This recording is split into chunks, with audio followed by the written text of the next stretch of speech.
Baba, katika jina la Yesu, ninakushukuru kwa ajili ya kipindi hiki. Naomba Mungu wa uzima utawale mwanzo na mwisho. Onyeshe ukuu wako kwa ajili ya neno hili. Unitumie maana mimi ni chombo. Ninakemea kila roho inayosainuka kupinga neno hili. Katika jina la Yesu Shetani ashindwe. Katika jina la Yesu mapepo na majini ashindwe. Kila vita ya Shetani wakati wa neno ishindwe.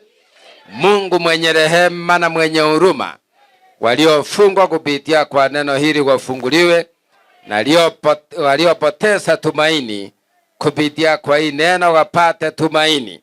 Waliofungwa kwa ajili ya uokovu, neno hili liwafungue, wapate kutambua na kuamini kwamba wewe ndio Kristo. Katika jina la Yesu naomba na kuamini. Amen. Bwana Yesu asifiwe. Haleluya. Tutasoma maandiko ya Matendo ya Mitume 16 kuanzia 13. Nitasoma kwa uwezo wa Mungu. Iko inasema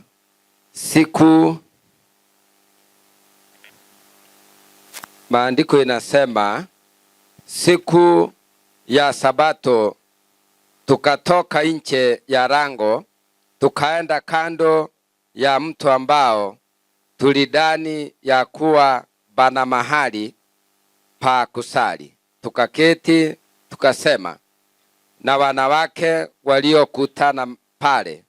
Mwanamke mmoja jina lake Lidia, mwenye kuuza rangi ya sambarau, mwenyeji wa Tiatira, mcha Mungu, akatusikiliza, ambaye moyo wake ulifunguliwa na Bwana ayatunze maneno yaliyonenwa na Paulo. Hata alipokwisha kubatizwa yeye na nyumba yake, akatusi akisema, kama mumeniona kuwa mwaminifu kwa Bwana, ingieni nyumbani mwangu mukakae. Akatusi sana. Ikawa tulipokuwa tukienda mahali pale na kusali, tulikutana na kijakazi mmoja aliyekuwa na pepo wa uanguzi, aliyewapatia bwana zake faida kubwa kwa kuangua. Akamfuata Paulo na sisi akipiga kelele akisema, watu hawa ni watumishi wa Mungu aliye juu, wenye kuwahubiria njia ya wokovu. Akafanya hayo siku nyingi, lakini Paulo akasikitika, akageuka, akamwambia yule pepo na kuamuru kwa jina la Yesu Kristo, mtoke huyu. Akamtoka saa ile ile. Basi bwana zake walipoona ya kuwa tumaini la faida yao limewapotea, wakamkamata Paulo na Sila, wakawakokota mpaka sokoni mbele ya wakuu wa mji, wakawapeleka kwa mahakimu. Wakasema watu hawa wanachafua sana mji wetu, nao ni Wayahudi, tena wanatangaza habari ya desturi zisizokuwa halali kwetu kusipokea wala kusifuata, kwa kuwa sisi tu Warumi. Makutano wote wakaondoka wakawaendea mahakimu, wakawafua nguo zao kwa nguvu, wakawatoa amri wapiwe kwa bakora, na walipokwisha kuwapiga mapigo mengi, wakawatupa gerezani. Wakaamuru mlinzi wa gereza awalinde sana, naye akiisha kupata amri hii, akawatupa katika chumba cha ndani, akawafunga miguu kwa mikatale. Lakini ilipokuwa karibu usiku wa manane, Paulo na Sila walikuwa akimwomba Mungu na kumuimbia nyimbo za kumsifu, na wafungwa wengine walikuwa wakiwasikiliza. Ghafula pakawa tetemeko kuu nje, hata misingi ya gereza ikatingisika, na mara hiyo milango ikafunguka, vifungo vyao wote vikalekezwa. Yule mlinzi wa gereza akaamuka, naye alipoona ya kuwa milango ya gereza imefunguka, alifuta upanga akataka kujiua. Alidhani ya kuwa wafungwa wamekimbia, ila Paulo akapaza sauti yake kwa nguvu akisema, usijiduru, kwa maana sisi sote tupo hapa. Akataka taa siletwe, akarukia ndani, akateremuka kwa hofu, akawaangukia Paulo na Sila, kisha akawaleta nje, akasema, Bwana zangu, yanipasa nifanye nini nipate kuokoka? Wakamwambia, mwamini Bwana Yesu, nawe utaokoka pamoja na nyumba yako. Wakamwambia neno la Bwana yeye na watu wote waliomo nyumbani mwake. Akawakaribisha sana watu wake wote. Wakati huo huo akawaleta juu nyumbani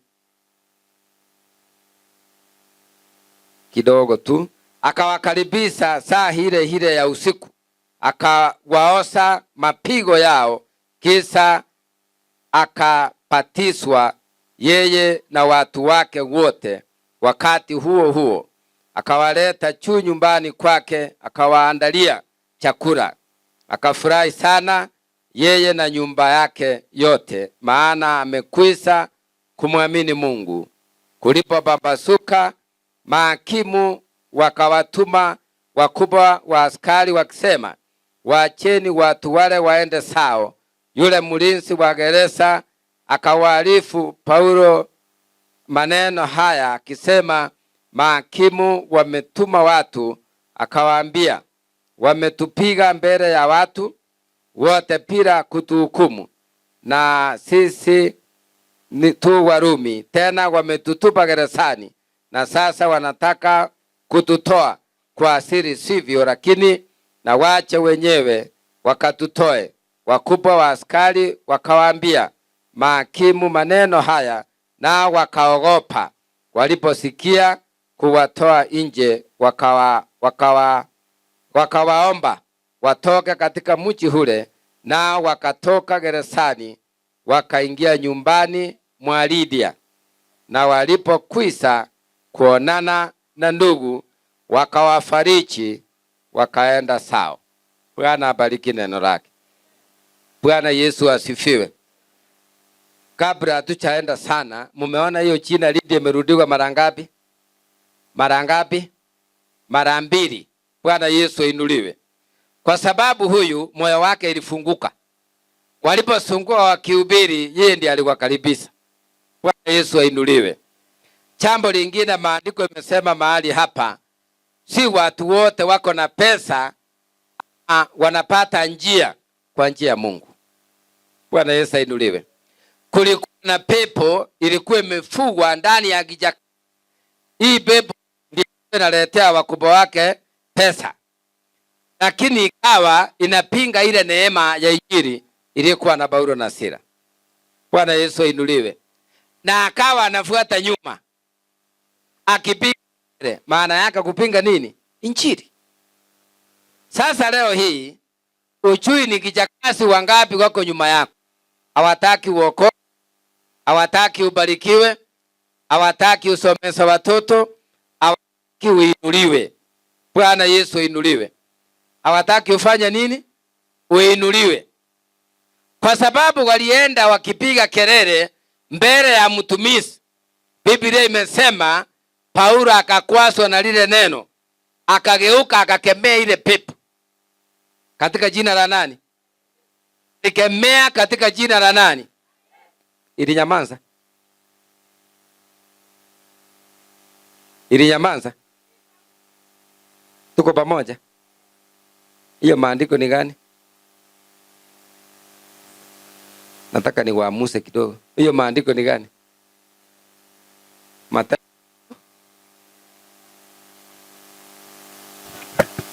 Bwana Yesu asifiwe. Hiyo maandiko Tendo ya Mitume tumesoma 16:13 mpaka. Bwana Yesu asifiwe. Biblia imesema alifuatwa nyu.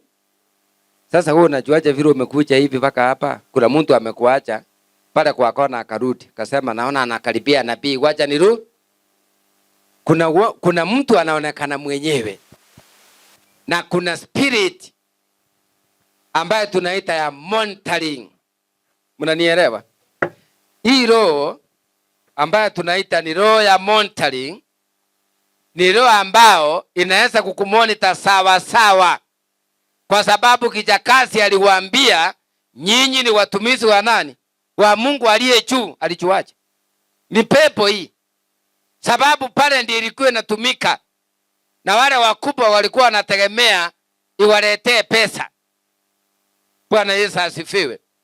Lakini Paulo kwa mamlaka ya roho akaikemea katika jina la nani? Ilitii usiku ama mchana. Saa ile ilitii. Iliposikia katika jina la Yesu, ilitii kaenda. Ikamwacha sasa. Nataka uelewe na neno hili. Wakati ile spirit ilitoka, yule kijakazi akawa huru, lakini vita ikaanza kati ya nani? Ya Paulo na Sila na wale wakubwa walietegemea ile pepo iwaletee pesa. Bwana Yesu asifiwe. Bwana Yesu inuliwe. Wale wakubwa kwa nini walikasirika? Hawakuwa na roho moja na nani? Na Paulo. Ndio maana wakasema amekuja kuharibu biashara yao. Tunapoomba hapa, mganga aliyedanganywa akanasa pesa yako, usifikiri ni kawaida. Lazima achomeke. Na akisa chomeka lazima vita ifanye nini? Ianze. Unajua vita itaanza kwako. Itasemekana nani aliomba hii maombi? Ni sine bishop wa Nabii Powerful Christian Church. Tafuta muruhusie achali. Muruhusie vitina. Mnanielewa? Ndio kwamba kukwasa ile roho. Ndio maana walipiwa. Biblia imesema wale wakubwa na mahakimu wakasikana wakasema wapelekwe sokoni wapigwe nini? Viboko. Tena watolewe nguo. Watumishi watolewe nini? Wachapwe viboko. Watumishi. Viboko. Na ni watumishi. Isitoshe baada ya hiyo viboko ikasemekana wafungwe, watupwe gerezani. Naye mlinzi alipoambiwa walinde sana, akaona isitoshe aongeze mlango mwingine yanda ndio wafungiwe kabisa. Bwana Yesu inuliwe. So hayo mambo yalipofanyika hivyo, mahali walifungwa, maandiko imesema hawakuwa na haraka. Uliza mwenzako na kuanga na haraka. Unafunjanga kikombe ukikasirika. Mwambie kuwa serious, sema ukweli. Hata leo uchafunja. Uchatusi mtu hata kwa matatu. Naonaje? Amuja furugana na watu asubuhi ukifika kanisani. Bwana Yesu asifiwe. Bwana Yesu inuliwe. Bwana Yesu apewe sifa. So, kulingana na neno hili, kukawa na vita kali, akaambiwa enda uwafungie ndani, wasionekana hao watu. Wamechange desturi yetu. Wamechange nini? Desturi yetu. Desturi ni nini? Inawezekana kwa ile mahali umetoka, kwa ile tunaita wa kimombo culture, mahali ambao umetoka kuna kitu waliabudu. Na wewe umefika mahali umejua ukwe, unataka ukatae hiyo culture yao, hiyo desturi. Hawatakupigia makofi. Hiyo ni vita. Bwana Yesu apewe sifa. Ndio maana Paulo aliitoa rais katika jina la Yesu ikatoka. Sasa kutoka hapo alipitia magumu. Bwana Yesu inuliwe. Wakafungiwa wote. Na ikasemekana watu wafungiwe vizuri, ndio kesi ifanywe. lakini Mungu akashughulika usiku. Bwana Yesu asifiwe. Na usiwe mtu wa haraka, kwa sababu wao walipofika pale, wao wenyewe hawakuwa na haraka, walitulia kabisa. Na unajua wako na kiboko si moja, mingi, ila tunaita mob justice. Kila mmoja anampiga, ni watumishi kongeni, konga tena pale. Wafungwa wengine kila mtu alikuwa anaangaliana, lakini ilipofika usiku wa manane, wakaanza kuimba na kumuomba Mungu ambaye wanayemtumikia. Bwana Yesu asifiwe. Walianza kuomba saa ngapi?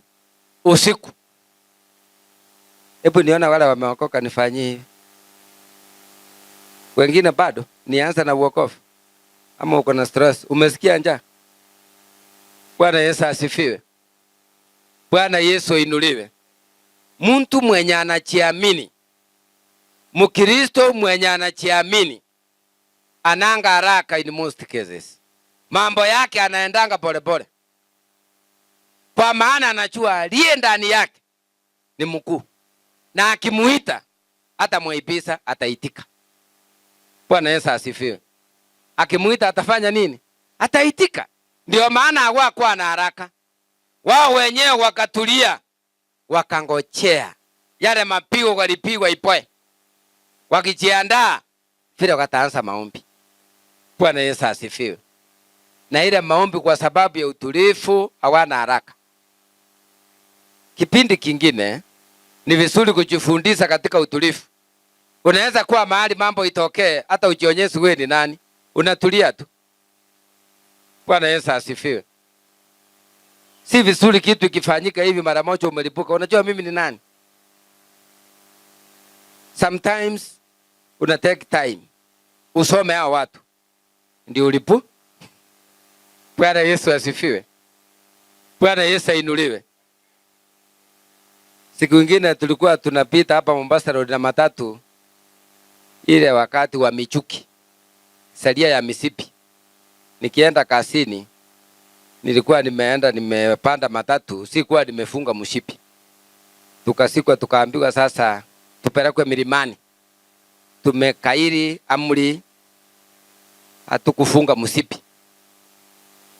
Tukiwa milimani nikapiga simu ofisini nikawaambia nimechelewa kidogo, lakini siko mbali, niko hapa ng'ambo ya barabara kwa sababu sikufunga mshipi leo. Kwa sababu ya uhusiano wangu mzuri na wakubwa, nikatumiwa pesa. Ilikuwa miaka ya kitambo hiyo. Nikatumiwa pesa, nikaambiwa nikae naye, kama ni faini nilipe. Lakini tukaambiwa hapa sasa amlipi faini hapa, mtaenda kotini. Mimi nikasema sasa kwa vile niko na pesa hapa na Mungu wako mbele, tufike kwanza hapa kotini. Bwana Yesu asifiwe. Yule aliyeniletea pesa akaniambia alipe mwenyewe, nikamwambia wamesema kutoka hapa tunangojea gari, tunaenda wapi? Kotini. Kufika kotini, ile kaseli yenye tuliwekwa ndio tungojee cha atusomee mashtaka. Yesu asifiwe. Unajua hii neema nawaambianga ni tofauti. Sababu wala tulipelekwa tukafungwa kwamba hatuna msipi tupiwe fine, tulikuwa wengi. Lakini kufika pale nikakuta tumewekwa timu mbili. Timu ya kwanza ikachajiwa 1500, ingine 1000, ingine 500. Mimi nikiwa na pesa ya ofisi 10,000, hiyo miaka ni kitambo, nikachajiwa 100. Lakini kabla ifike hapo mahali tulikuwa hivi sasa, wengine wanajaribu kuongea hapo, na ileta muone picha sasa ya Paulo. Bwana Yesu asifiwe. Wengine kila mtu anarusa maneno, anasema sasa mimi ni fulani. Tukikaa kidogo, askari mmoja akaja akauliza ule driver wa Mheshimiwa Kalonzo ako wapi? Akatoka tu hapo, tukiwa na yeye hapo. Ndio wengine wakaulizana, kumbe wakubwa pia walikuwa hapa. Bwana Yesu asifiwe. Kidogo kuna askari mwingine mmoja rafiki yangu niliyemwombea samani, sijui nani alimwambia niko hapo. Kidogo akaja akauliza na yule askofu iletwa hapa. Wakati nilitokea akacheka. Akasema hii ni kitu kidogo yenyewe saa hii chachi anaingia msomea mastaka. Bwana Yesu asifiwe. Ndugu mmoja alisema kumbe tuko na askofu hapa. Usiwe na haraka kunena maneno. Akasema mimi naomba msamaha, nimeongea mambo sio. Kwa hivyo nimeongea ambao si ya heshima hapa kwa sababu nimesikia wewe ni askofu. Sitakuuliza mambo mengi. Nisamee. Mnanielewa? Tukiwa hapo ndani akasema nisamee. Na mimi ndio nilikuwa mtu wa pili kuitwa kutoka nje, nikaambiwa wewe ufai kuchanganyikana na hawa, kuja ukae hapa nje ungojee chachi anaingia. Mnanielewa? Mungu anaweza kukutetea mahali popote. Soronga si uko na nini? Mafuta ya mboga. Bwana Yesu asifiwe. So mahali pale nilipoingia nilimwambia Mungu, vile nimefika hapa, nimekuachia ushughulike. Kwenda mbele ushughulike. Ni kweli sikuwa nimefunga nini? Mshipi. Sasa nitasema nilikuwa nimefunga.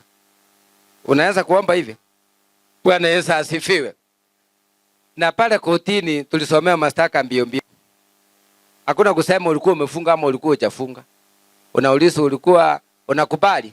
Ndio, ukikubali fine. Ndio unatoka haraka. Bwana Yesu asifiwe. Na maanisha nini? Kuna mahali Mungu anaweza kukufikisha ili utukufu wake uonekane. Bwana Yesu inuliwe. Nilipotoka hapo nje nikapigia mkubwa wangu kazini nikamwambia nimepigwa faini na nimeambiwa sasa niende nyumbani. Saa hii ni saa 6. Akaniambia kwa vile ni saa 6 na unajua leo wamekukosea sana. Siko huko na pesa. Enda nyumbani upumzike 3 days more. Mnanielewa? Unajua sasa hiyo mimi niko na pesa town Nairobi. Na nimeongeza hofu. Nienda nipumzike nipigie mwili nini? Na ni kitu ya masaa. Bwana Yesu asifiwe. Mungu anajua watumishi wake. Mungu anajua waliokoka ni akina na. Ndio maana katika hii maandiko walipomuita aliitika. Hawakuwa na ile haraka. Bwana Yesu apewe sifa. Ndio hata mimi sikuwa hapo nianza kusema mimi ni askofu, hapana. Hata tutoke milimani mpaka kotini town hakuna mwenye alijua. Hata huyu ambaye yeye ndiye anaendesha mheshimiwa, hata yeye hakuanza kusema mimi ni wa mkubwa, hapana. Bwana Yesu apewe sifa. So wakati mwingine jaribu kufanya mambo kwa utulivu ndio Mungu akushughulikie. Ndio maana wao walitulia paka usiku wa manane. Hawakuona uchi wao, hawakuona vifungo na ile mikatale wamefungwa. Walijua yote ni bure mbele za Mungu, ni bure. Bwana Yesu asifiwe. Ikafika kipindi wakaomba wakichanganya na nini? Na nyimbo. Wafungo wengine waliwatazama, lakini ghafla Biblia imesema kukatokea nini? Tetemeko ya ardhi. Ile mikatale ikakatika, zile nyororo zikakatika, ile milango ikafunguka. Tupigie Yesu makofi. Bwana Yesu asifiwe. Ilifunguka kwa sababu gani? Kwa sababu ya Mungu na kwa sababu ya maombi na kwa sababu hawa ni watumishi na kwa sababu hawana makosa. Uliza mwenzako umetembea aje leo? Ukiangalia vizuri kuna kitu kizuri umefanya, tukiomba Mungu akukumbuke. Si umuulize. Muulize kuna kitu kizuri. Kizuri tu. Mtumishi akiomba atacha aseme wale wamefanya mema wabarikiwe. Iko. Hebu nione wale wanasema iko kitu kizuri Mungu anaweza ona. Tisa hawa tukienda kuomba. Laini hiyo yote hakuna. Mnaleta wasiwasi.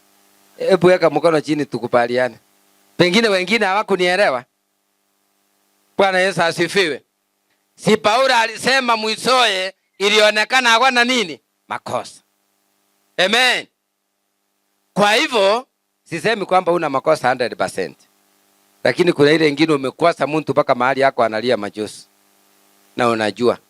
Na kuna ile nyingine hata wewe unajua hii nilitenda mpaka ikagusa Mungu. mtumishi akiomba leo nibarikiwe, kama vile maandiko yanasema kwamba Ezekieli alitenda mema, wakati magonjwa iliingia alimwambia Mungu nikumbuke, na Mungu alimkumbuka.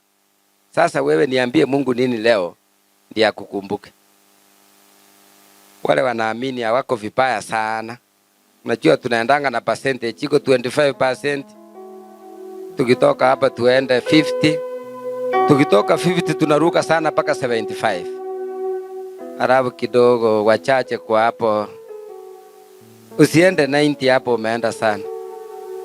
Sinawasaidia kuenda na percentage. Tukwame wapi? 78. Haifiki hata 8. Bwana Yesu asifiwe. Ni kweli lazima tujiulize maswali. Kwa nini hizi baraka sisi hatuwezi kufikia na wengine wakiomba wanapata? Bwana Yesu ainuliwe. Kama ni pepo tutaomba itaenda. Katika jina la nani? La Yesu. Pepo ikienda unabarikiwa. Lakini kuna pepo ingine inaitwa dhambi. Katika maandiko ya Yohana kuna wale walienda wakastaki kwa Yesu mwanamke aliyekuwa mzinzi, mserati. Wakasema mwanamke huyu katika Torati ya Musa maandiko yanasema akipatikana kwa uzinzi apiwe kwa mawe afe. Wakamjaribu Yesu wakasema, na wewe mwalimu unasemaje? Basi Yesu akawauliza, ni nani kati yenu ni mtakatifu hana dhambi hata ya uzinzi, atangulie kumupiga mawe? Kaandika chini awacholee. Aliposimama alikuta yeye peke yake na yule mwanamke aliyekuwa apiwe mawe. Wasee wamekimbia, wamama wamekimbia, wenye msenene na vitina. Basi Yesu akauliza yule mwanamke, hakuna yule aliyekuhukumu? Akasema hakuna, maana wameenda wote. Basi Yesu akamwambia, hata mimi sitakuhukumu, nenda zako na usitende dhambi tena. Kwa hivyo mnaona hapa iko 2 levels.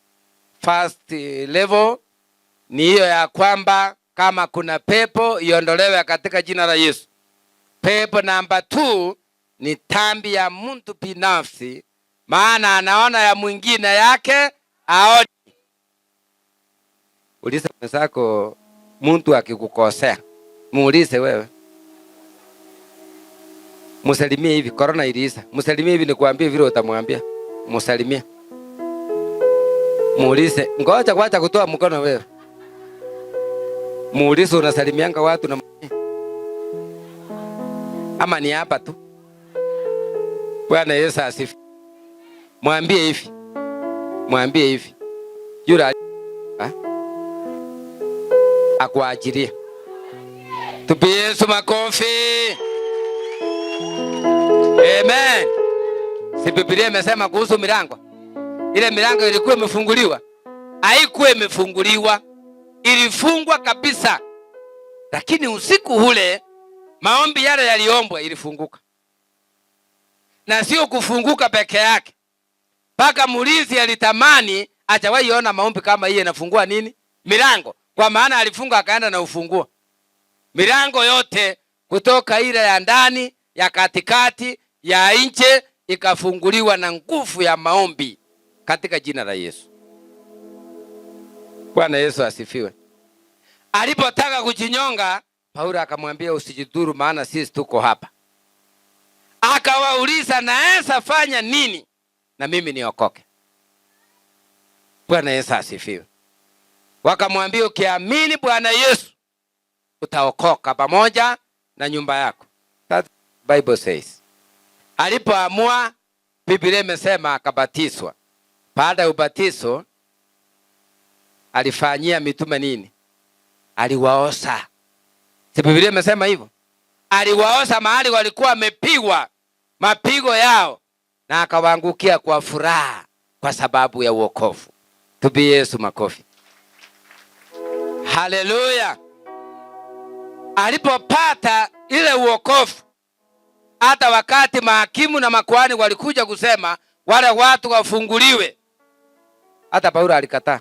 Alisema hatuwezi pigwa, hatuna makosa, na inasemekana tufunguliwe kwa asiri ili tuende. Lazima tunataka haki yetu. Bwana Yesu asifiwe.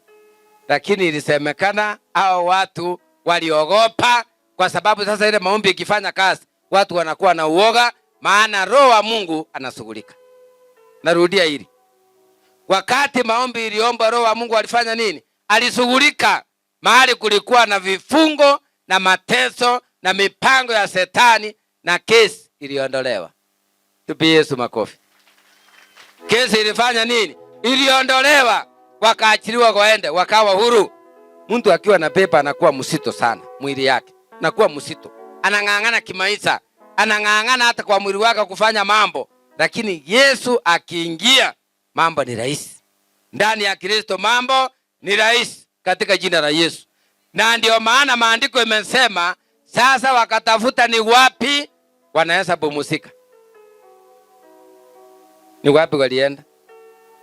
Kati ya wale waliohubiriwa walikuwa wengi, lakini yule alionekana ni mwema alikuwa anaitwa Lydia. Wakafanya makao kwake.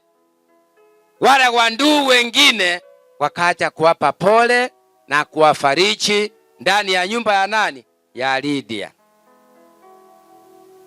Bwana Yesu asifiwe.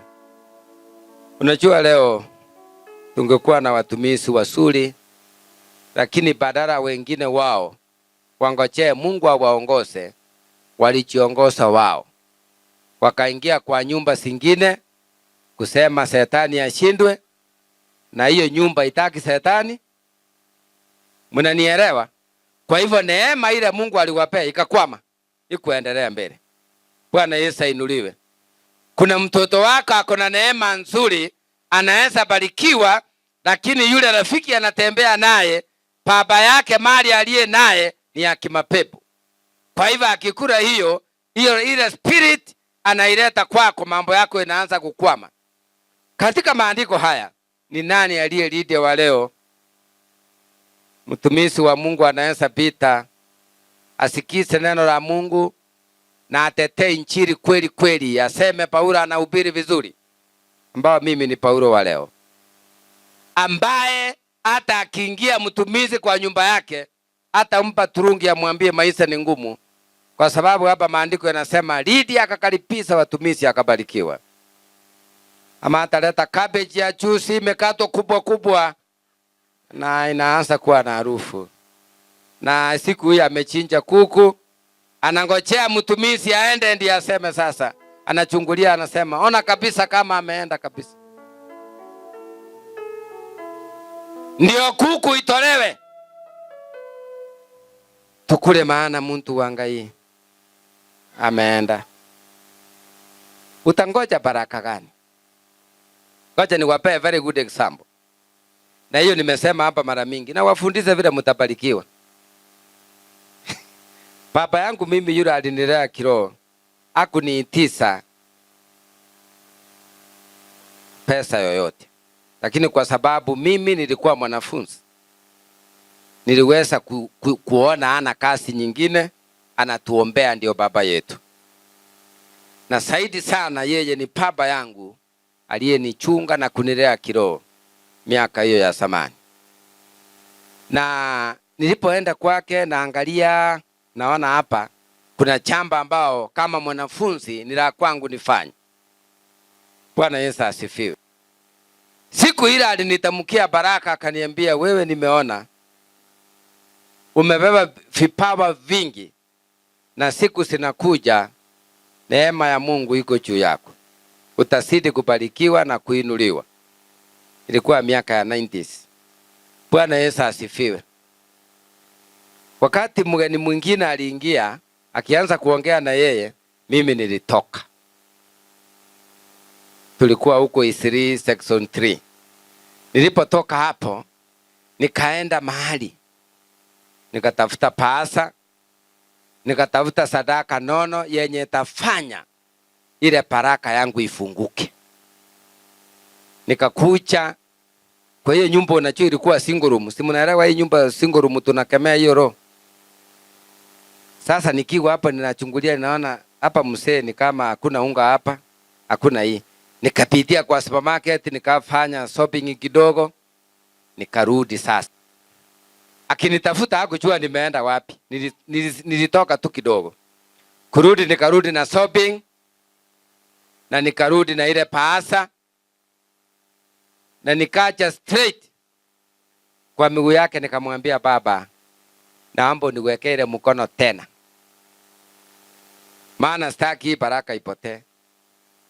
Akaniombea, nikampea ile paasa hivi. Akacheka. Kaniambia, nani alikufundisha siri hii? Unajua wale wameitwa sana na Mungu hawakuitizi pesa hivi hivi. Wanakupa mwelekeo, ukipenda kufuata ni sawa. Kama utaki sauli yako. Baraka lazima utafute. Bwana Yesu ainuliwe. Bwana Yesu apewe sifa.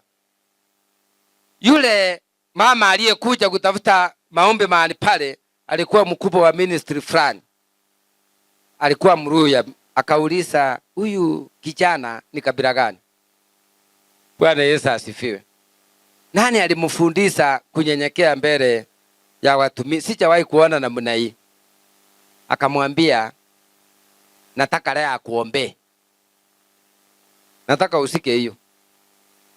Walipoongea naye akaniambia, wekelea hapa mkono. Muombe, sema mahali anaenda abarikiwe. Kwa maana nimeona wewe mpingu imekukubali. Mnanielewa? Kulikuwa na kesi ngumu ilikuwa inamsumbua ule mama. Aliporudi mahali pale katikati ya wiki, akamwambia, baba, nataka kumuona yule aliyeniwekea nini? Mkono. Kwa maana mambo yangu mahali nilienda ilikuwa rahisi. Nimeleta pasa 2 yako na ya yule mtumishi kichana. Akamwambia yule anafanya kazi anaweza onekana hapa siku ya weekend Saturday. Sasa nirudi hapa kwa hii madhabahu. Ni wangapi ambao mahali wewe unafanya kazi wewe ndio kiongozi? Simama nikuambie kitu. Simusimame. Ama hiyo wakubwa wako ingia leo. Aya, nataka muelewe neno moja. Kuna siku niliwaita hapa. Hii mambo mnaona Paulo na Sila walipigwa vita, walipigwa kwa sababu kuna kitu ilikuwa ndani yao. Na nyinyi kama viongozi kuna kitu ilio ndani yenu. Ndio maana mliambiwa ongoza wengine hapa kazini. Sasa sometimes inakuwa ngumu kama ukurudi, kama vile senior alirudi hapa zamani. Nafikiri nimeenda metali kidogo, lakini mwenye masikio anaweza nipata. Mubarikiwe sana. Bwana Yesu asifiwe. Bwana Yesu ainuliwe. Msisangae mbona naenda pole pole, nataka ubarikiwe. Iko kijana mwingine hapa, Benjamin. Nilimuita hapa nikamwambia, neema iko, pokea hiyo neema na uende ubarikiwe. Nashukuru yeye sana. Ampige makofi. Ubarikiwe sana. Kwa maana aliposonga mbele alikuja akaniuliza swali siku moja. Na akawacha watu wote wameenda. Na ni kijana mdogo. Akaniuliza swali. Sasa ile siku uliniita pale kwa madhabahu. Tuko vijana wengi kanisani, lakini Roho aliniona mimi. Nifanye nini? Nikamwelekeza vile anaweza fanya. Kama yeye ni kijana na anafuatilia, wewe unaonaje? Katika maandiko, Paulo alipoombea wengine wakamjua Kristo, aliwaingiza kwa darasa awafundishe mambo ya roho, si ya kupokea makaratasi, mambo ya roho. Wapate kuelewa, leo nimeokoka. Ndio maana wengine akina Petro walimuuliza Yesu, leo tumeokoka, umesema tuwaje vyote, tutapata nini katika uokofu? Hii ilikuwa swali nzuri. Lakini Yesu mwenyewe akajibu na akasema, kwa sababu mmeamua kunifuata. hii mambo yote ya dunia, yoyote atachikana na nafsi yake anifuate mimi atabarikiwa. Bwana Yesu asifiwe. Baraka hizi ambao maandiko inasema, hata ukisoma maandiko, hata Abrahamu mwenyewe alikuwa rafiki sana na Mungu. Mungu akimuita anafanya nini? Anaitika. Bwana Yesu asifiwe. Yeye mwenyewe anamwambia kwamba unipa huyo mtoto, unitolee sacrifice. Alisema Mungu ulinipa na Mungu umeniitisha na kupea. Alitest hiyo faith. Kuna kipindi kingine Mungu anataka aone ni kitu gani utafanya baada ya wewe kuinuliwa. Bwana Yesu asifiwe. Baada ya wewe kutamkiwa baraka. Mimi yule aliniambia sasa mimi ni mzee, kuna miaka sitakuwa na wewe. Wewe ni nabii kijana, jana nimekufunza, sikuwa kijana sana. Jana nimekufundisha yametosa. Upaki na Yesu. Tukaachana. Bwana Yesu asifiwe. Kwa hivyo hawa kushinda vita haikuwa 1+1.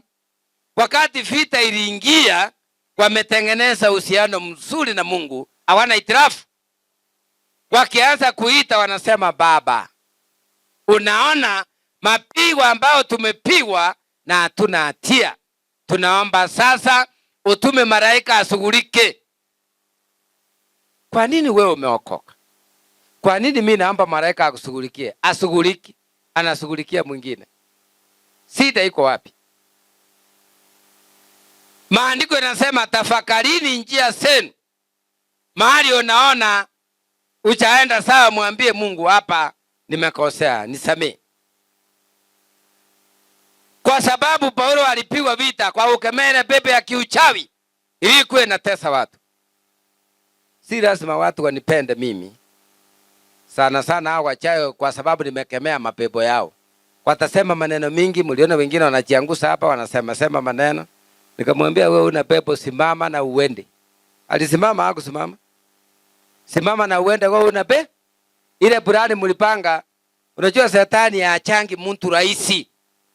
Leo nikikuombea hapa ile pepe likufunga usipate kazi, iondoke na wachue kwamba ulipata kazi, watatuma pepo ingi. Ndio maana maandiko yanasema tuombe bila kukoma. Usifundishe watoto wakimaliza shule ujipige kifua useme wewe umefika, safari bado. Ambia mwenzako safari bado. Bwana Yesu asifiwe. Kwa sababu shetani huwa anaona hii imefunguka, analeta vita ingine. Hii kwani ya Ayubu ilikuwa aje? Aliteswa. Ukisoma Ayubu 1-42 sio mchezo. Alipitia majaribu, lakini kwa kila jaribu alikuwa anasema Mungu ulinipea na Mungu umechukua, jina lako litukuzwe. Kuna vita ingine inakuja, ipime imani yako. Ipime unaomba ache mahali askofu hayuko. Utaomba namna gani? Wao wenyewe wakaomba wakamulilia Mungu, Mungu akaitika. Mungu akaonekana, kwa sababu kutoka nyuma wametengeneza china. Ndio maana maandiko imesema walipokemea pepo ilitii, ikaondoka, maana ilikuwa inatesa watu mji ule. Sasa mji ule, naomba Mungu akufungue macho, usione mji, uone poma yenu. Uone ni pepo gani inasumbua ile poma sasa. Ndio kwa pamoja tuikemee leo itii na iende, ndio ile poma ifunguliwe. Ndio wainuke waseme, ni wapi hii maombi inatoka? Vitu inaharibika hivi. Ili wale wamefuga chura wakute mekufa. Wale wamefuga nyoka wakute mekufa. Mnanielewa? Wale wamefuga wakute kapaka kamededi. Waulize paka hii na ni ya gharama, ni nini imeua? Watachunguza wajue ni maombi. Ni maombi. Lakini maombi hii imetoka wapi? Bwana Yesu asifiwe. Tutaomba, tutakanyaga hiyo mapepo yao, itatii sauti ya Yesu na tutaondoka. Lazima tuonane na wao. Bwana Yesu asifiwe. Paulo walisema tuko hapa baada ya wao kuharibu ile kazi yote. Maana ya uokovu ni nini? Maana ya uokovu, wakati umeokoka, anza kuangalia nyuma. Ni madhabahu gani? Gideoni alipoitwa aliambiwa nimekuita, lakini lazima ufunje madhabahu ya baba yako ili nikutumie. Kwa maana hiyo madhabahu inakufuata.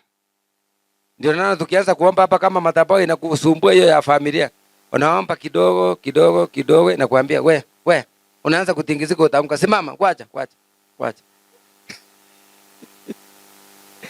Yaani nakuonyesha wewe uone unaweza kuumia kichwa, wacha. Hii ni hatari sana. Wacha. Songa nyuma. Inataka kukutoa usifunguliwe. Mwambie mwenzako ukisikia hivyo ukaripia. Mungu anakupenda na anakuhitaji. Tupie Yesu makofi. Bwana Yesu asifiwe. Lydia alifungua moyo, akapokea neema, akabarikiwa. Na yule kijakazi alipiga kelele nyuma ya Paulo kama mtumishi. Ile pepo yote inapiga kelele kwa nyumba yako katika jina la Yesu ishindwe. Ile pepo inapiga kelele kwa biashara yako ishindwe. Ile pepo inapiga kelele kwa watoto wako ishindwe. Na ufunguliwe, asema Bwana. Nasema tena na ufunguliwe. Asema Bwana ufunguliwe. Asema Yesu ufunguliwe. Uone siku njema katika jina la Yesu. Tutaamuru hiyo pepo na itasimama tena. Biblia imesema ikaamuliwa ikatii. Ukikunywa dawa na hiyo magonjwa isikii dawa, hiyo ni ya pepo. Tuiamuru katika jina la nani? Bwana Yesu asifiwe. Wakati ile pepo imeguswa, hawatasema hii kanisa ni mzuri. Mnanielewa? Hata mimi watasema ni mzuri sana. Tasema hiyo sine nguza hiyo roho. Hiyo ni spirit ni gani? Mnanielewa? Wataanza vita. Ili waanze hiyo vita lakini ubarikiwe. Kwa sababu walipoanza kwa Paulo na Sila hawakushinda, lakini Paulo na Sila walishinda. Na sisi ndio Paulo na Sila wa leo. Hii vita tutashinda. Ambia mwenzako hii vita tutashinda. Mwambie hii milango walifunga itafunguliwa. Mwambie tena ile milango walifunga itafunguliwa. Katika jina la Yesu. Milango itafunguliwa. Milango ya kazi. Milango ya biashara. Milango ya ng'ambo. Milango ya neema. Milango ya uokofu. Mwambie mwenzako ufunguliwe katika jina la Yesu. Mwambie tena ufunguliwe katika jina la Yesu. Mwambie tena ufunguliwe katika jina la Yesu. Sioni kama mimi mko serious. Mko serious? Kama hawa walitolewa nguo yote, wakaongezwa bakora, wakafungwa, wakatupwa ndani mahali hakuna godoro, laleni chi. Lakini hawakukata tamaa. Wakasema hata hivyo Yesu wetu anatosha. Na we Yesu tunayeomba anato. Bwana Yesu ainuliwe. Huyu Yesu tunaomba atubatisi. Na unajua akikufungulia milango watakusema wewe maneno. Watachoma ingine maneno. Lakini hiyo jina wakiharibu, hata wafanye nini, hiyo majina wanakuandika itafutika katika jina la Yesu. Na mbele utaendelea. Bwana Yesu asifiwe. Na wala waliyesema kwamba utabarikiwa wakati hii pepo imeondoka, nenda muonane. Umefaa vizuri. Mtu wa Nairobi town. Mnanielewa? Sio kwenda hivi tu ati unaenda unajejemaa ati watakuroga. Na tumeomba wameshindwa. Bwana Yesu ainuliwe. Mwambie uende kama shujaa. Kama vile Paulo hawakukimbia walisimama. Bwana Yesu asifiwe. Ili hata ule mganga ambaye ameweka kaduka karibu na kwenu aame. Wakati mumeonana hiyo mote mufikie aame. Unafikiri mtapendana? Unafikiri mtapendana? Unafikiri watakupenda? Mimi neno natakanga ni moja. Bora Yesu anakupenda. Hii mambo yote hata waseme nini? Bora Yesu. Si wanasemanga hata nabii Iliama hapa. Iliama hapa ikaenda wapi? Siku tutahama hapa ni Mungu anajua. Na ikiwa hiyo siku itafika vile Mungu mwenyewe anataka, tutahama kama mabarosi. Iko tu namna hiyo. Hakuna shortcut. Tutakuwa tunaongea kwa kanisa kubwa imezungukwa na ma-TV kila kona. Inalindwa na wale tunaita agents, sio polisi, agents. Kama wale wanalinda huko US. Unaelewa agents? Sio watchman.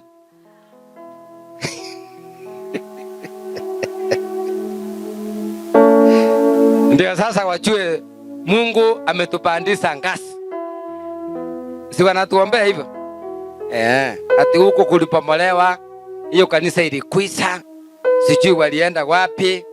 Tuko hapa katika jina la Yesu. Na Mungu ndiye ametuweka hapa. Na mbele tutaendelea. Hiyo vitina yao tutaisima. Hiyo mapepo yao tutaisima katika jina la Yesu. Mahali walikufunga uende ufunguliwe. Narudia hilo tena. Mahali walikufunga uende ufunguliwe katika jina la Yesu. Uende ufunguliwe. Huyo mchawi aliyekufunga, hiyo kifungo yake imrudie. Nasema tena imrudie. Kifungo yake imrudie.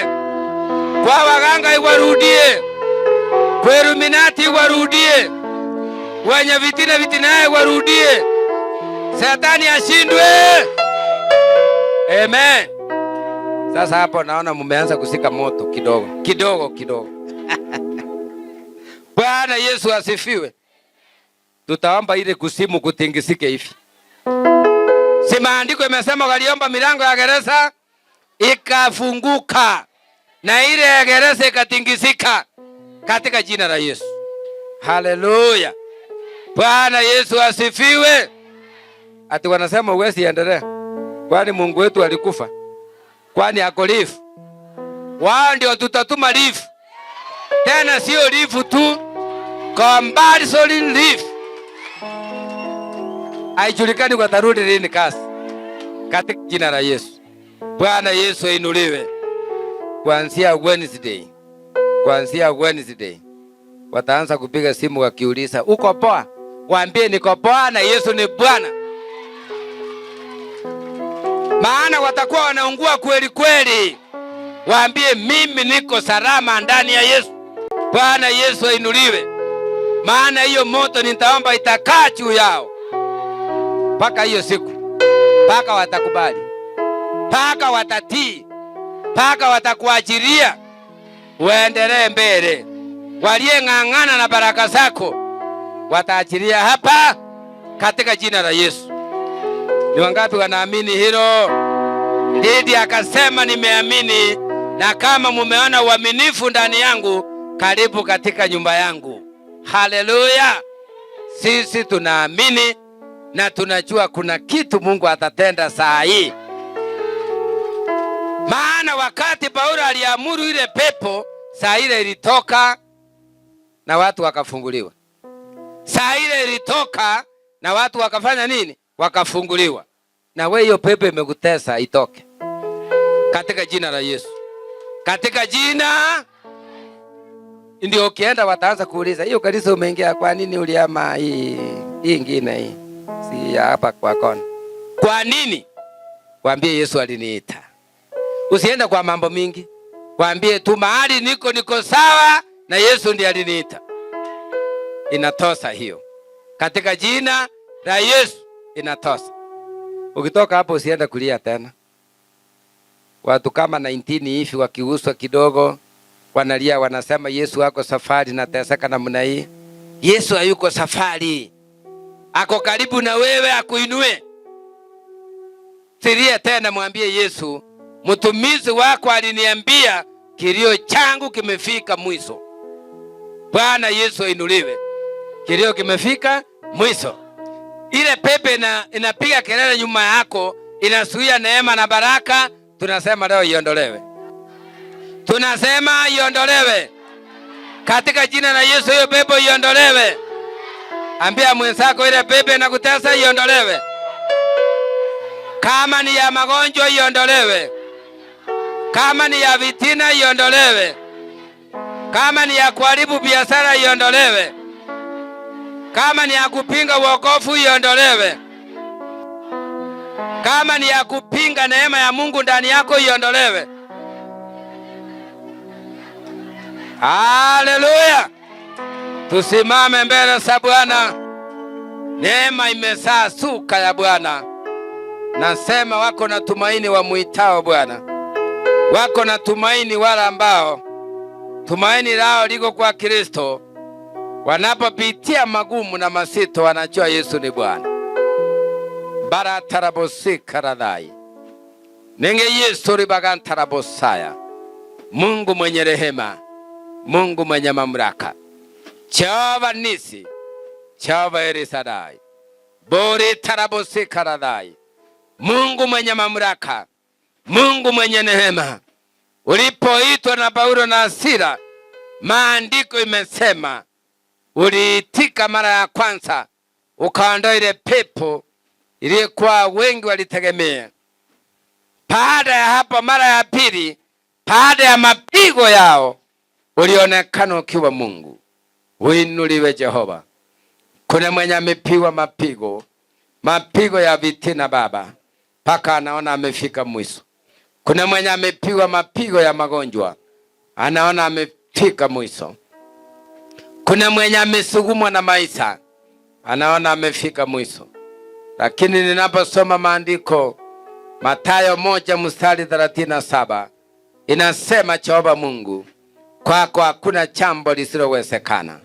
Naomba Mungu wa uzima, mwenye rehema na neema, mwenye mamlaka yote, umejaa neema Baba. Wale ambao wengine wamefuga mapepo ndani yao, uyaondoe ili wapate kuwa huru. Uonekane kwa sababu yeye ni mfalme. Wafunguliwe katika jina la Yesu. Walipofungia kina Paulo, walifikiria wamewashinda, hawakujua usiku utaonekana. Na leo katika nabii, Jumapili hii, wacha iwe ya baraka kwa walioteseka na kufungwa.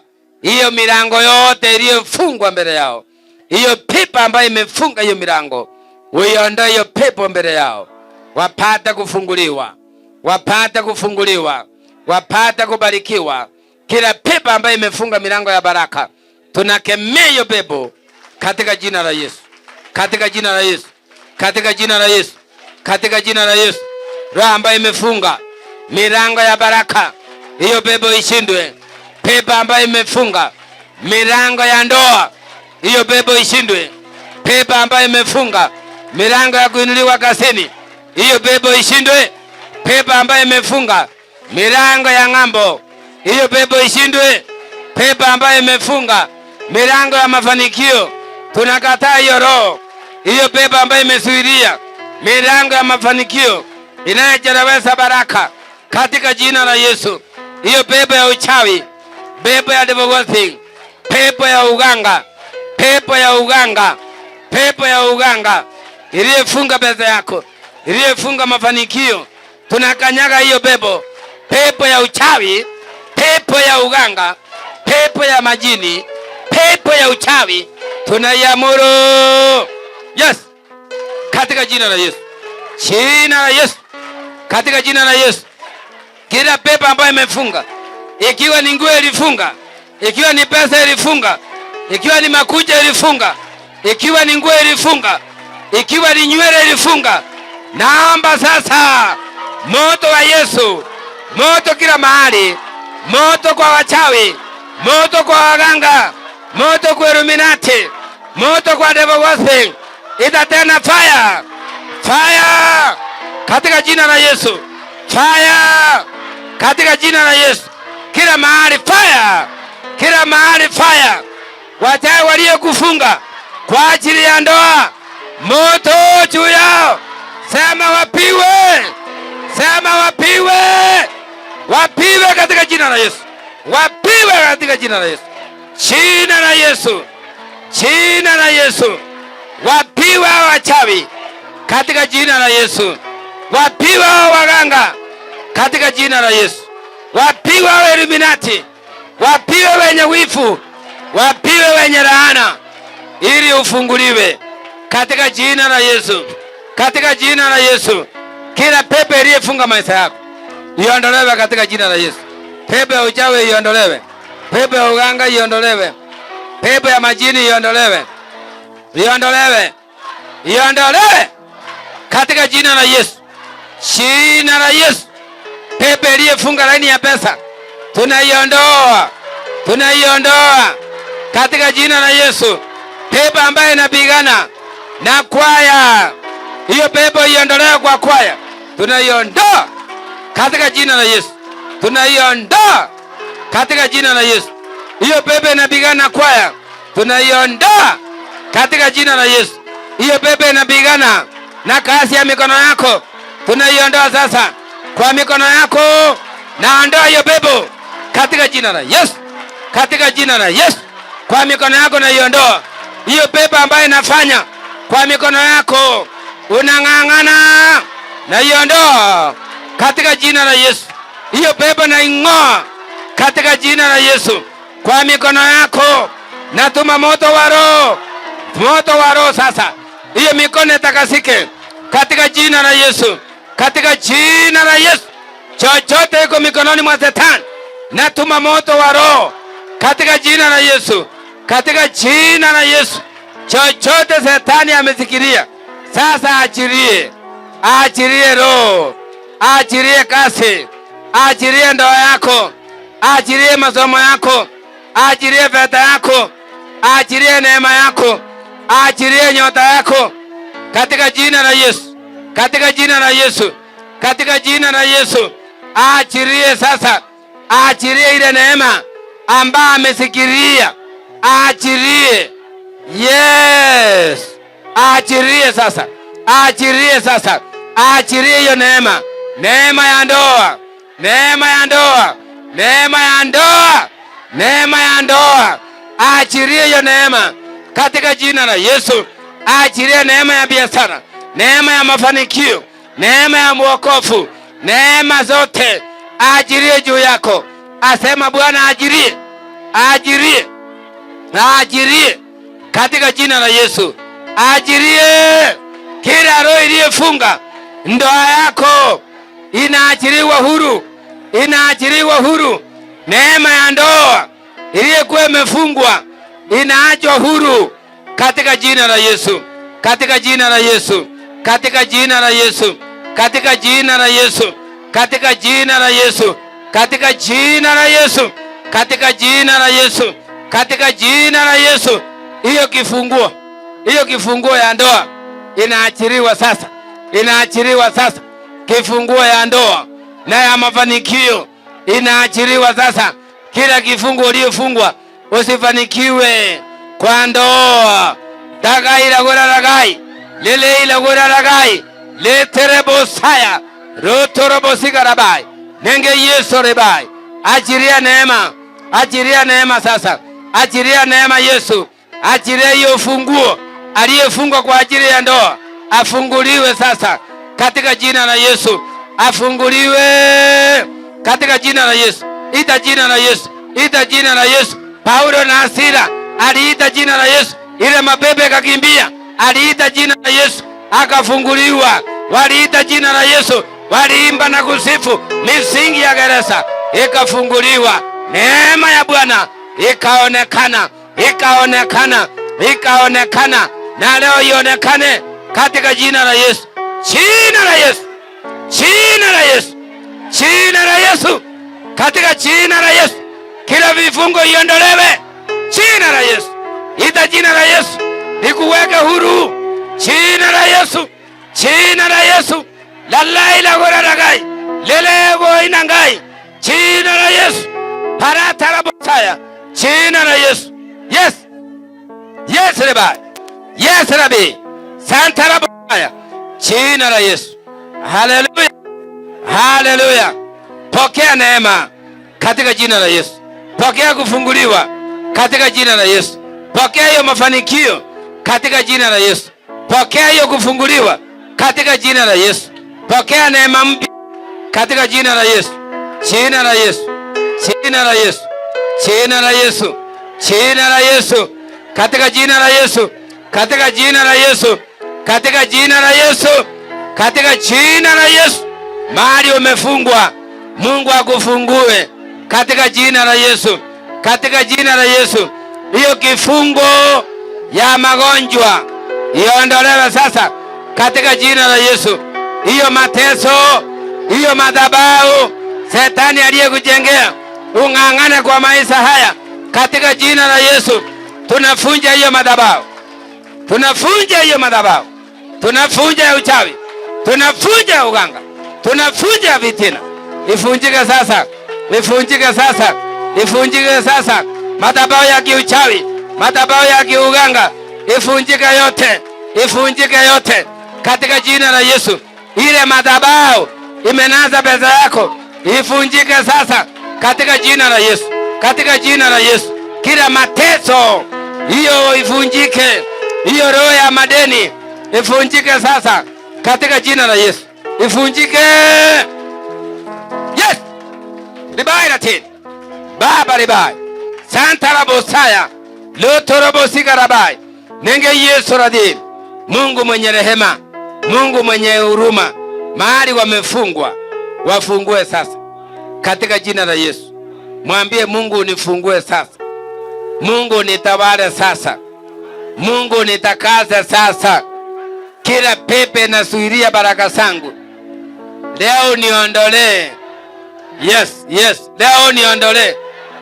Sema tena, leo niondolee.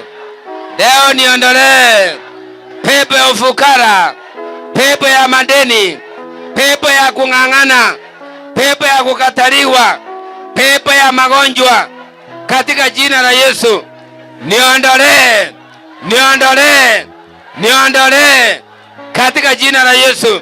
Nataka roho mpya, roho ya kuinuliwa, roho ya mafanikio, roho ya baraka, roho ya baraka, roho ya baraka, roho ya baraka. Nibarikiwe mjini, nibarikiwe masambani katika jina la Yesu. Jina la Yesu. Katika jina la Yesu. Katika jina la Yesu. Naomba nipokee roho ya kuinuliwa. Lalai la goria. Bori tasaida. Nenge Yesu rebai. Santa rabosika radai. Nenge Yesu rebai. Utukuzwe Mungu mwenye rehema. Uinuliwe Jehova Mungu, kwa sababu unaweza, kwa sababu yeye ni Mungu. Watakaze kila mmoja, mwili, roho na mawazo. Mwili, roho na mawazo Baba. Mwili, roho na mawazo Jehova, katika jina la Yesu. Mwambie Mungu wa mbinguni, kabla sijakaribia kwa madhabahu, mahali nimekosea, naomba msamaha. Mahali nimedanganya, naomba msamaha. Mahali nimefungwa, naomba msamaha. Kila pepo ambayo imejificha ndani yangu, uniondolee leo. Niwe huru. Niwe huru. Niwe huru. Niwe huru. Yes, yes, yes, yes. Niwe huru katika jina la Yesu. Jina la Yesu. Jina la Yesu. Taja hivyo ukija mbele, jina la Yesu. Katika jina la Yesu. Taja hivyo, taja hivyo. Katika jina la Yesu. Baba, katika jina la Yesu. Nakushukuru Mungu tubaye uzima. Mungu uletaye baraka. Mungu inuaye wanyonge. Mungu utendaye makubwa. Kila pepo ambaye imezuia mafanikio yao, baraka zao na njia zao, uiondoe. Ikiwa ni ya uchawi, uiondoe. Ikiwa ni ya uganga, uiondoe. Ikiwa hiyo roho ni Illuminati, ikiwa ni ya ukoo, uiondoe. Hiyo roho ya ukoo, uiondoe. Hiyo roho ya ukoo, uiondoe. Hiyo roho ya uchawi, hiyo ni pepo inazuia baraka, iondolewe. Hiyo pepo iondolewe katika jina la Yesu. jina la Yesu, jina la Yesu, katika jina la Yesu, katika jina la Yesu. Hiyo roho iondolewe, hiyo roho ya ukoo, hiyo roho ya uchawi iondolewe. Yes, iondolewe hiyo roho katika jina la Yesu. Roho ya baraka itawale sasa, roho ya mafanikio, roho ya kuinuliwa, roho ya uponyaji, Roho Mtakatifu, roho ya uokofu, roho ya neema ikutawale sasa, roho ya kung'ang'ana Mungu akuondolee. Luturobosaya baratarabogoria nenge Yesu Rabi, Mungu mwenye rehema, lulu ilagai Jehova, achiria roho sasa, achiria roho ya upako, achiria roho ya upako, achiria roho ya upako katika jina la Yesu, achiria roho ya upako, achiria. Yes, achiria sasa, achiria, achiria, achiria, achiria, achiria roho ya upako, achiria sasa, roho ya upako iachiliwe, iachiliwe, iachiliwe, roho ya upako sasa iachiliwe juu yako. Mahali ulifungwa, roho anasema ufunguliwe, ufunguliwe. Mahali ulifungwa, ufunguliwe, uwe huru katika jina la Yesu. Sema jina la Yesu, jina la Yesu, katika jina la Yesu, katika jina la Yesu. Munipe nafasi hapo, munipe nafasi, munipe nafasi katika jina la Yesu, katika jina la Yesu. Roho ya ukoo iondolewe. Sema roho ya ukoo, roho ya ukoo iondolewe, iondolewe. Hiyo roho ya ukoo, hiyo roho ya ukoo inaleta mateso, iondolewe, iondolewe. Roho ya ukoo iondolewe. Pepo mchafu katika jina la Yesu, hauna mamlaka juu yake. Roho ya ukoo tunasema iondolewe, iondolewe. Hiyo ya ukoo inaleta mateso. Sema iondolewe, sema tena iondolewe. Roho ya ukoo tunasema, roho ya ukoo, roho ya ukoo, roho ya ukoo, roho ya ukoo. Hiyo sema iondolewe, sema iondolewe, sema iondolewe. Roho ya ukoo iondolewe katika jina la Yesu. Sema jina la Yesu, jina la Yesu. Hiyo roho ya ukoo iondolewe. Sema iondolewe. Tulisema ya ukoo iondolewe. Sema iondolewe. Hii ni ya ukoo inatuchelewesha, inatuchelewesha. Iondolewe roho ya ukoo katika jina la Yesu, jina la Yesu, jina la Yesu. Kila roho ya ukoo inazuia usifanikiwe, sema iondolewe. Pepo mchafu chochote ulizuia, achilia, achilia katika jina la Yesu, jina la Yesu, katika jina la Yesu, katika jina la Yesu, jina la Yesu. Ita jina la Yesu, jina la Yesu, katika jina la Yesu. Umezuia nini? Hapa ni kubaya, hapa ni kubaya. Pepo mchafu, jina la Yesu, achilia chochote ulifunga, achilia, achilia hiyo neema, achilia. Pepo mchafu, achilia katika jina la Yesu, jina la Yesu, katika jina la Yesu. Achilia neema, achilia neema, achilia neema. Neema iachiliwe, neema iachiliwe katika jina la Yesu, jina la Yesu, katika jina la Yesu, katika jina la Yesu. Kila kifungo iondolewe. Sema kifungo iondolewe, kila kifungo iondolewe, kila kifungo ya ibilisi iondolewe katika jina la Yesu. Tuseme jina la Yesu. Kila kifungo ya Shetani iondolewe, kila kifungo ya ibilisi iondolewe katika jina la Yesu. Achilia neema juu yao, wapokee neema, uonekane kwa njia sawa, kwa sababu unaweza. Mungu mwenye rehema, Mungu mwenye mamlaka, ni wewe Mungu usiyeshindwa. Unastahili, unastahili, unastahili, unastahili. Achilia neema juu yao, achilia hiyo neema, achilia neema, achilia neema, achilia neema mpya katika jina la Yesu, katika jina la Yesu. Achilia Baba neema juu yao, kila kifungo iondolewe katika jina la Yesu, kila kifungo iondolewe katika jina la Yesu. Kila mateso na kila kifungo iondolewe, kifungo na vita ya Shetani katika jina la Yesu Kristo. Kila mateso na vita ya ibilisi iondolewe yote katika jina la Yesu, kila mateso na vita ya Shetani. Bwana anasema iondolewe, iondolewe mateso, iondolewe vita juu yako. Mahali unaenda, Mungu wa mbinguni akujalie neema katika jina la Yesu.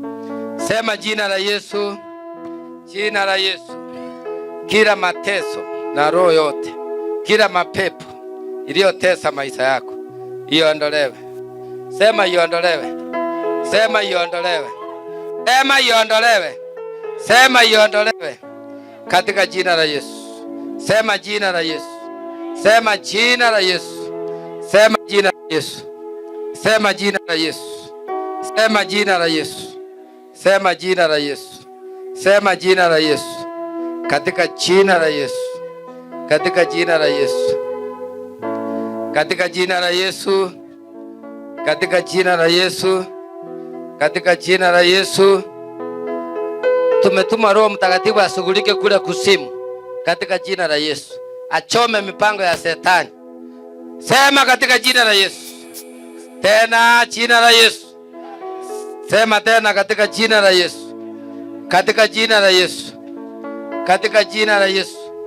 Kila mipango yote ya Shetani tumeiharibu katika jina la Yesu, katika jina la Yesu. Kila mipango yote ya Shetani tumeiharibu katika jina la Yesu. Sema jina la Yesu, sema jina la Yesu, sema jina la Yesu. Leta huyo hapa. Sema jina la Yesu. Leta huyo karibu. Sema jina la Yesu, jina la Yesu, katika jina la Yesu, katika jina la Yesu. Sema Shetani ashindwe. Aya, sema tena. Sema Shetani ashindwe. Sema roho ya mateso ishindwe. Sema Shetani ashindwe. Sema Shetani ashindwe. Sema Shetani ashindwe. Sema Shetani ashindwe. Sema Shetani ashindwe. Sema ashindwe. Shindwe Shetani katika jina la Yesu. Sema jina la Yesu. Sema jina la Yesu. Wachawi wote moto. Wachawi wote moto katika jina la Yesu. Sema jina la Yesu. Sema wachawi wote moto. Aya, sema kwaya ifunguliwe. Sema mpaka mara 7 kwaya ifunguliwe. Kwaya ifunguliwe. Sema kwaya ifunguliwe. Sema tena na tena.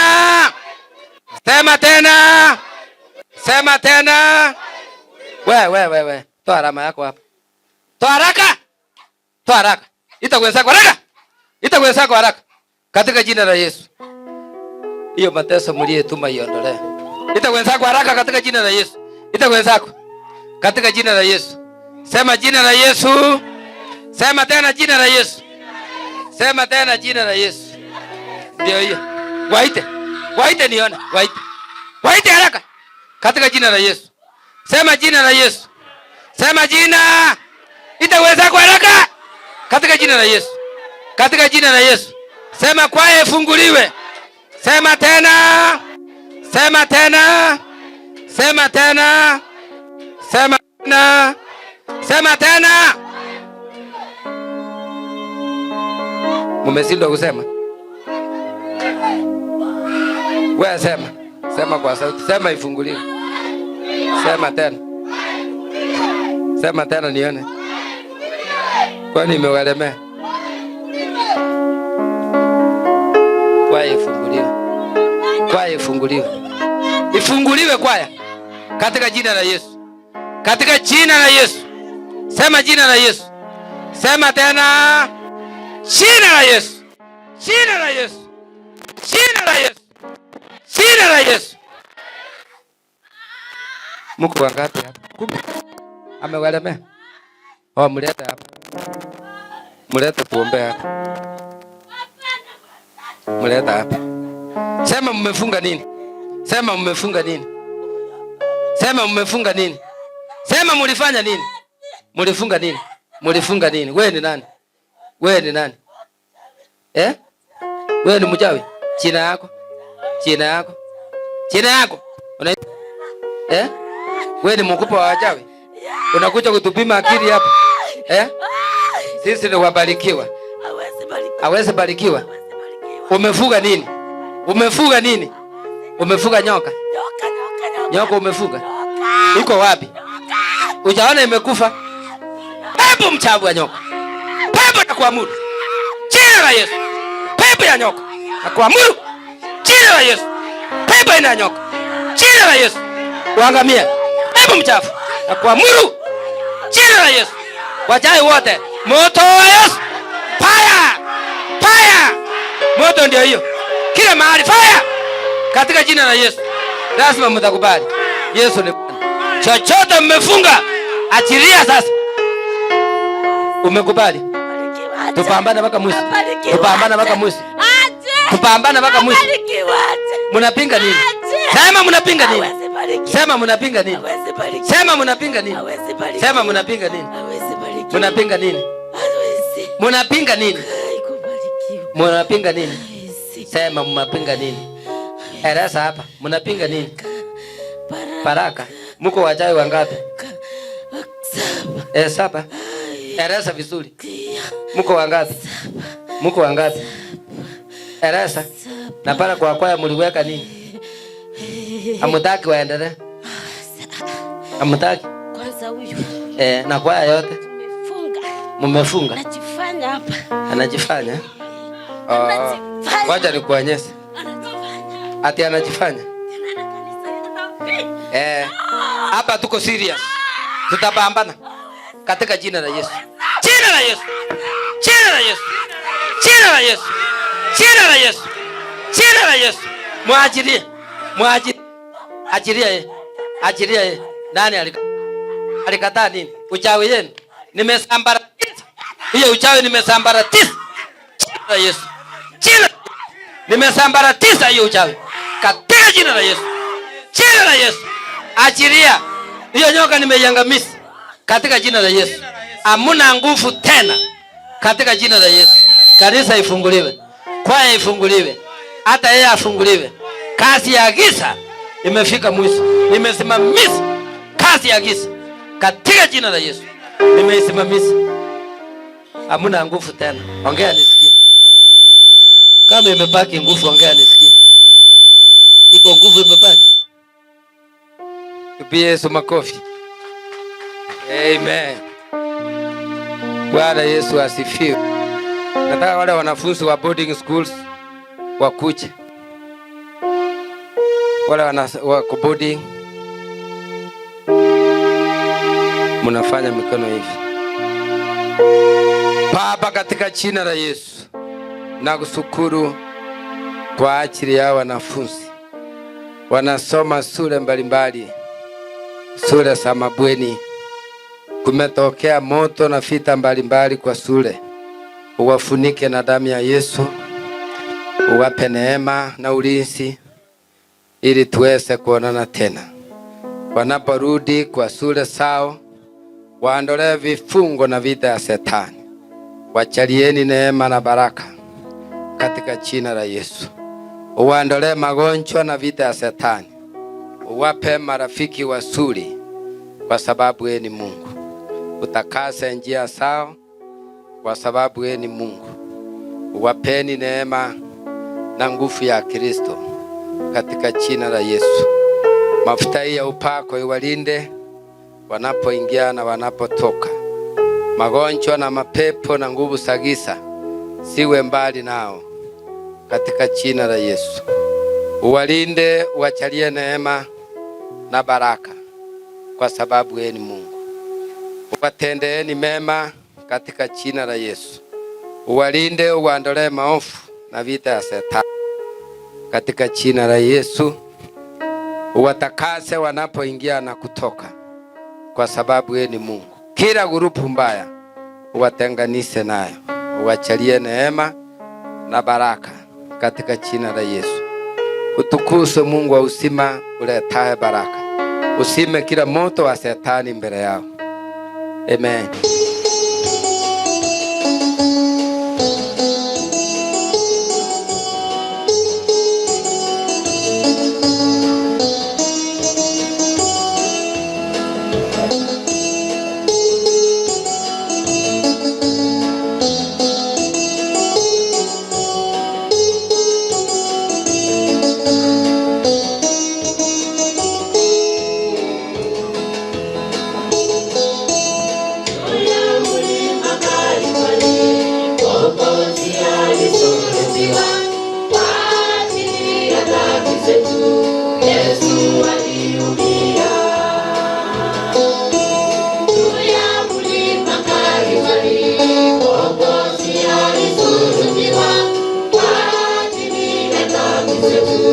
Yesu aliumia.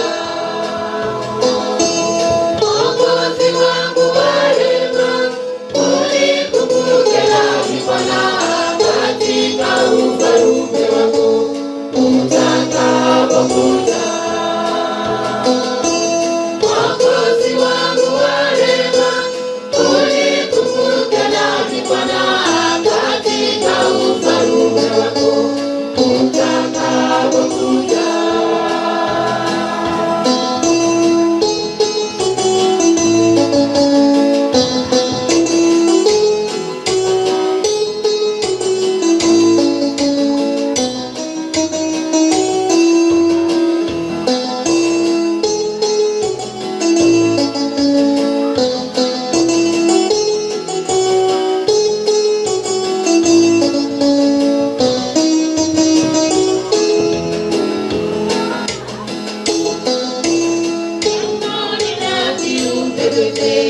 Nimenyamaza kwa huzuni, nikitazama tendo hilo lenye kusikitisha. Mbinguni na viumbe vyote vimenyamaza kwa huzuni, nikitazama tendo hilo lenye kusikitisha.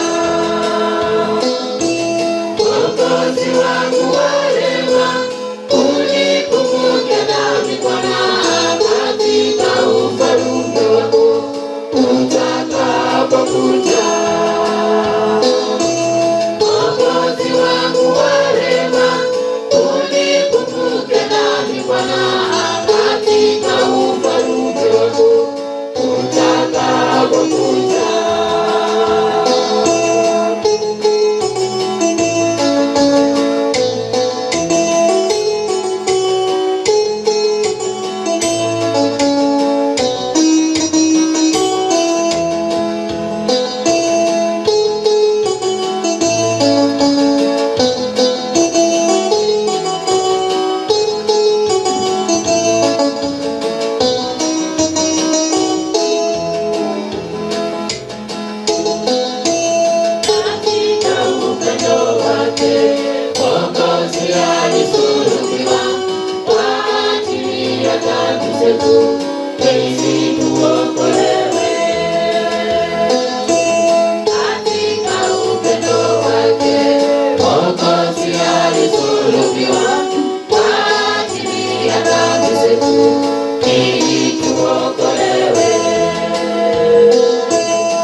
tutaketi pamoja, tutakula pamoja, tutaimba pamoja nyimbo za ushindi.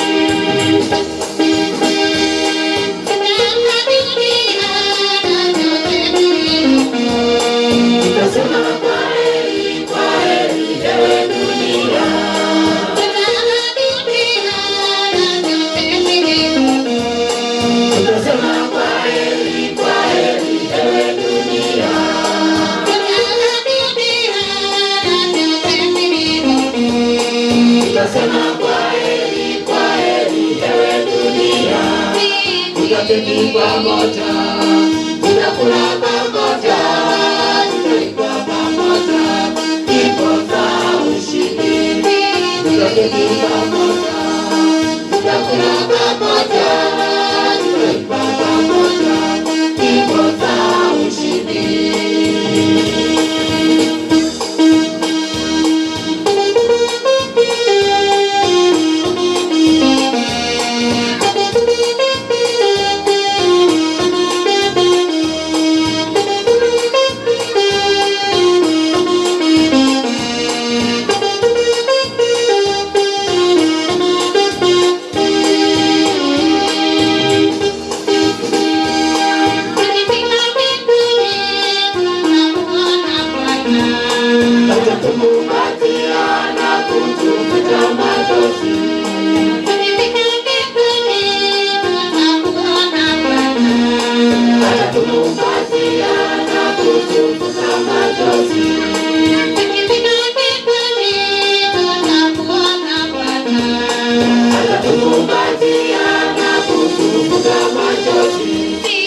Tutaketi pamoja, tutakula pamoja, tutaimba pamoja nyimbo za ushindi. Tutaketi pamoja, tutakula pamoja, tutaimba pamoja nyimbo za ushindi. Tutaketi pamoja, tutakula pamoja, tutaimba pamoja nyimbo za ushindi. Tutaketi pamoja, tutakula pamoja, tutaimba pamoja nyimbo za ushindi. Tutaketi pamoja, tutakula pamoja, tutaimba pamoja nyimbo za ushindi. Tutaketi pamoja, tutakula pamoja, tutaimba pamoja nyimbo za